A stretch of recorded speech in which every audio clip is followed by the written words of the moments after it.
Thank you for joining my podcast. I'm Gary. I'll be your host, and this is Military Illumination, where we educate you on what you need to know about joining the military lifestyles through stories, shared experiences, relevant insight, and real-life examples. You'll learn about things you need to know before joining the military, recommending the military, or a unique and eye-opening 2020 reflection. So let's do a quick review. Previously, we talked about the 4 things the military recruiters do not want you to know about. And one of them is the Ferris Doctrine. The other was the congressional leaders, civilian courts, and also the Judge Advocate Generals, also known as JAG. These are the 4 areas that are in view. The information is out there, but at the same time, it's not put out there. It's like the dark side of the military. This thing that they do not want you to know about. And today, first thing I'm going to do is going to recap what we talked about.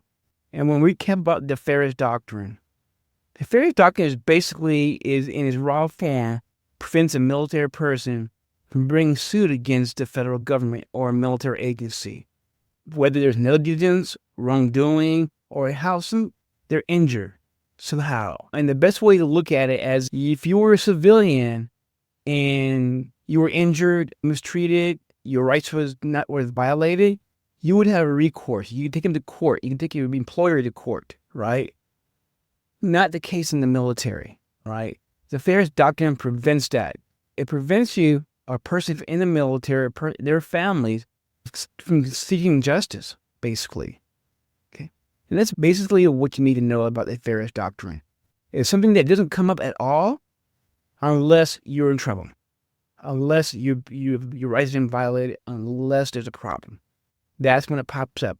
When it comes up to a point in time where you might want to sue the government. Let's say you went to the doctors and they took off the wrong foot, did an operation, or in one case, they left some towels in the body of the person after they did the operation. Those kind of things, you would sue somebody for negligence, but in the case of the military, you would not be successful. You're not able to do that. Okay. So today, when we talk about the Ferris Doctrine and how it takes away the rights, we're going to focus on the congressional leaders. This is Congress, right? And in essence, Congress was the government agency that passed a law which prevents a military person from suing the government. Okay, I'm not going to go into any detail on it, but I will at a later time. But just remember that it was the law that was passed by Congress that bars a military person and subsequently their family from bringing suit against the federal government or agency, and of course the military.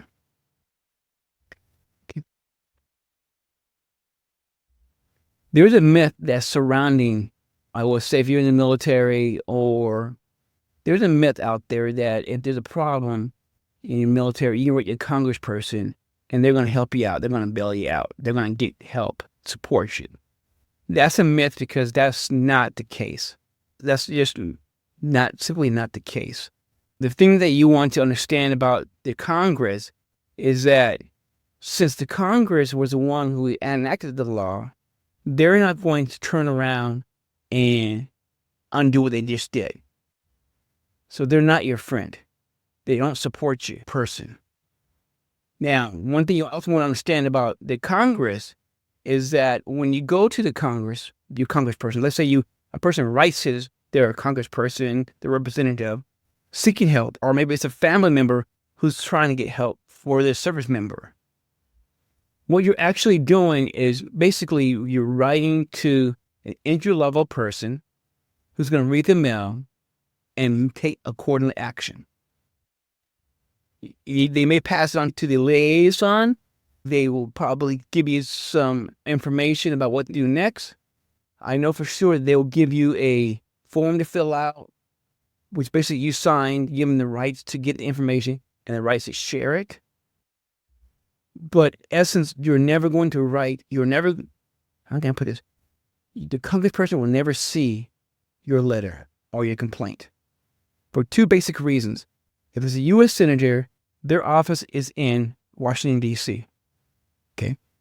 Second of all, if they are they're not in session, they're going to be locally, but they won't be in their office. They just are not accessible. And when you look at the job description of your congressperson, your senators, and your representatives, it says nothing about helping out military people in crisis. They make laws. They represent people. That's what they do. Okay? There's nothing that said that they're going to help you out, because they're not going to. And a person has to understand that before getting into the military, or even if they are in the military, they have to understand that help is not coming through your congressperson. So that being said, one more time, I'm going to talk about the entry level. What happens to the letter or the complaint that someone's called in? It's a entry level person who's going to read the information and send it along this way. They don't have the power to act. They don't have the power to make suggestions. Right? And they cannot tell another person what to do. They cannot tell another agency what to do. So therefore, I don't know how to say it. It's a myth.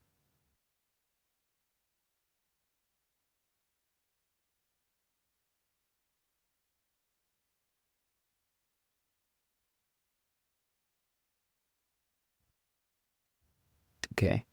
Basically when you think about your congressperson, you just can't trust them.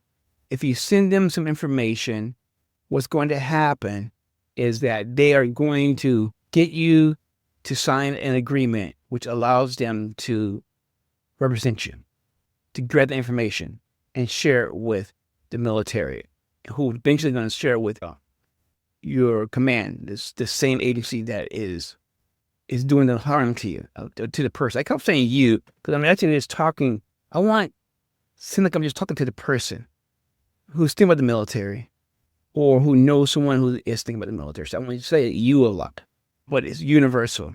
So what's going to happen is the letter gets sent out, they gather all the information, and everything that is shared with them is shared with the command. The caveat is that they're not going to tell you what the end result was going to be. You'll never know what happened. But what you can almost count on is retaliation.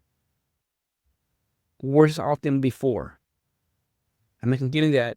It's retaliation, and when you know the Ferris doctrine, you also know that it's going to impact you. Because the rights you have, whether it's with JAG, the rights you have, you don't. So by going to your congressperson, you are actually putting yourself in a worse situation. And that's why a person doesn't want to send information to the Congress or give it to a lawyer. They have to mount in civilian courts. It's the same exact situation. There's nothing in favorably for the military person. And all person only really has to do is look at all the cases that are in the Supreme Court, look at all the cases that's in the district courts, and they'll be able to see the truth of that. And you will be able to see the truth in that it doesn't go well. So the fourth thing I want you to remember about when you're dealing with your congressperson, a person that's congressman, whatever, you're senator, representative, there's four things that a person wants to keep in mind. First of all, one government agency cannot tell another agency what to do. They cannot interfere in their work. Okay? So therefore, that covers not going to your congressperson about a problem in your command, because they cannot intervene. The other one is that it prevents the military. The Congress made a law which prevents the military personnel from suing the federal government. So why does it make sense to take a problem to the same people who created the problem for you? Okay. The person that's going to see the complaint is the gatekeeper. It's the entry-level person, also the liaison, The congressperson, the representative, senator will never see their complaint. When you write your congressperson, you're actually just contacting their staff. I just want you to think about when you think about the government, when you think about you're any high-powered person, even the president of the United States, you're never going to, you write him, and you can get he or her, and you're going to get a form letter back, right? And that's what you get back, actually, when you do contact your congressional leaders. You'll get a form letter back from the military stating that, they're BS and that they're going to autonomy, which means you self-govern, which means, like I said before, you cannot have one government agency telling the government agency what to do. But think about it as an elevator. And then in the penthouse suite is where your congressperson resides. And at every floor, there's a gatekeeper. There's some low-level person, some government, I should say low-level person, but it's a government employee, right, with a certain amount of clout, right? But if it's a 50-floor building and the suite's on the 51st floor, right? Your chances are you're getting past the first 3 or 4 floors you're lucky. You may get past the first floor, but other than that, you will not get past it and will not go anywhere. And also, finally, is that everything you share with your congressperson, including documents and letters, these will be sent to the military and the commander and the unit that you're complaining about. And nothing will happen. Okay, nothing can happen because, honestly, if a person can go, under all fairness, we're in the military. The military is in the business of killing people, forcing other countries to bend to our will. That's basically what that you're there for. The thing about democracy and freedom, man, it's an antiquated idea.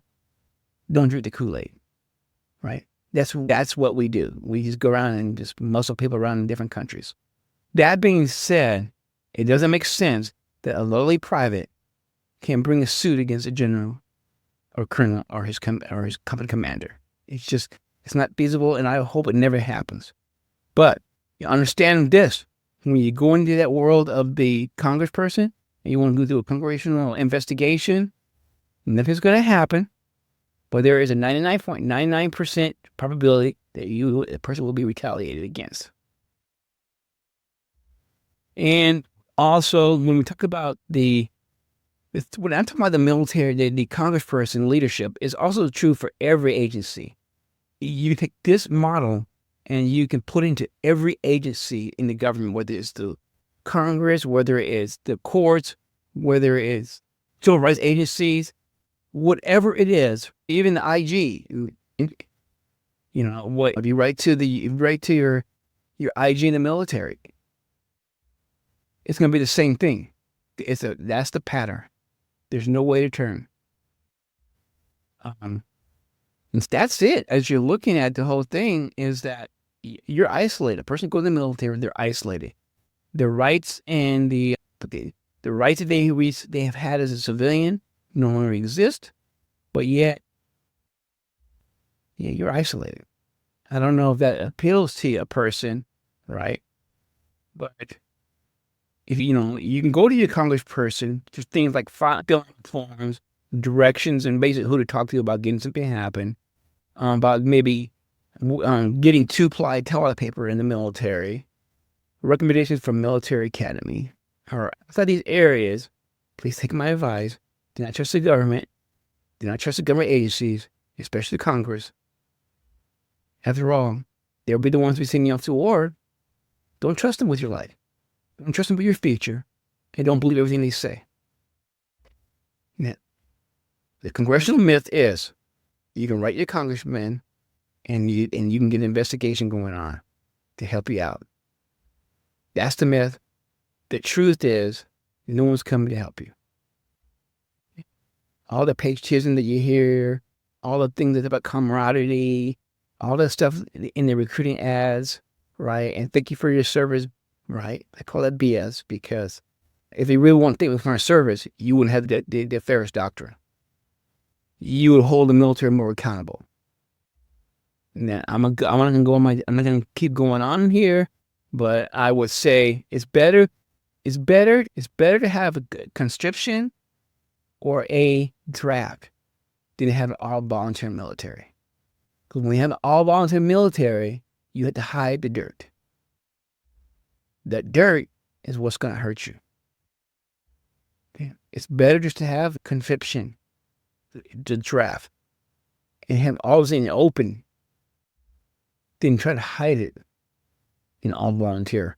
And you make unsuspecting 18, 19-year-olds graduate from high school thinking that they're going to a career, and then they're going to get their college paid for, and they're going to be protected, and they're going to have the best medical care. They're going to have justice for them. JAG is there for them. That's all we'll talk about later on, but it just doesn't exist. So I'm going to refer back to a reflection, a true story. Everything I have in these 30 years is not just based on me reading the reports secondhand. I lived it. I walked through it. I've been to the fire. Things I share with you is I have it directly firsthand. So let's talk about my situation with your congressperson and not to everything I mentioned. There was a soldier who was unjustly treated, maliciously prosecuted. This occurred through a government in Washington State, to the Washington National Guard. I'm going to put that out there. And this soldier went to their congressperson, every one of them, from state level to federal level. And each time a form letter came back from the Guard Bureau. Thank you for your inquiry. We want autonomy, and we're going to do the best we can and stay out of it. That's paraphrasing the letter that came to the soldier. It just so happened that the letter was sent to Senator Patty Murray about this mistreatment, about the fact that they were going to be court-martialed without the benefit of a military attorney. Yep, you heard from me. They were going to send this soldier before the judge without military, without representation. And what was Murray's response?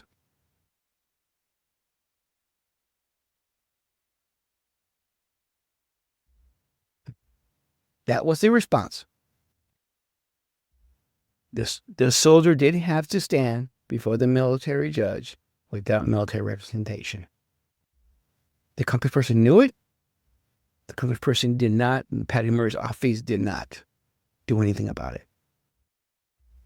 When questioned, came up to the representative that this person talked with, that I talk with, and this young lady says, we cannot make another agency do something. We cannot tell them what to do.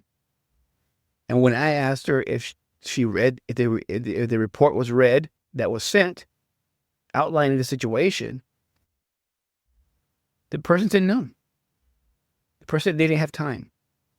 They did not read it. They didn't know what was going on.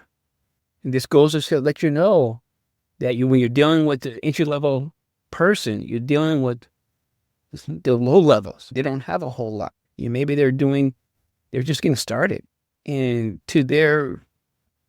come to the rescue is that a lot of times things that come out there at that level are really high level stuff. And it takes a certain amount of understanding and legal expertise to navigate what's happening. They won't have that knowledge base. Okay? They won't have it. It's not a negative. It's just that when you're sending it to your congressperson, you're not sending it to them at all. You're just sending it to the gatekeeper. It was passed on through liaison to the governor's office of Washington, and the same thing happened. So I'm saying it's the same thing happened. They were talking back and forth. They can't make one agency tell another agency what to do. And this goes into what I was saying earlier, that this pattern is everywhere. It's not just with your congressperson. They work hard, okay? It's not just with them. It's in every agency. So whenever you're talking about being in the military, understand what's happening, understand this. You're isolated and you're separated. And there's no one coming to the rescue. And I ask you this question, is this. Is the promise of something where there is no requirement for the promise to be delivered on, is it worth your future? Everything that the military, everything that talks about, that they suggest, they give you, they're saying is a benefit, can be had as a civilian, had based on what you're doing right now. You don't need to go to the military. It's right in front of you. The free education is right there. So I'm going to close with this. When you're dealing with the Congress, remember the myth. They're not going to come help you. They can care less about you. You're isolated and separated, and no one's willing to help. They don't tell you that, but that's the reality. So come back next time where we're going to talk about the court system and how it's impacted by the Ferris Doctrine. Have a great day.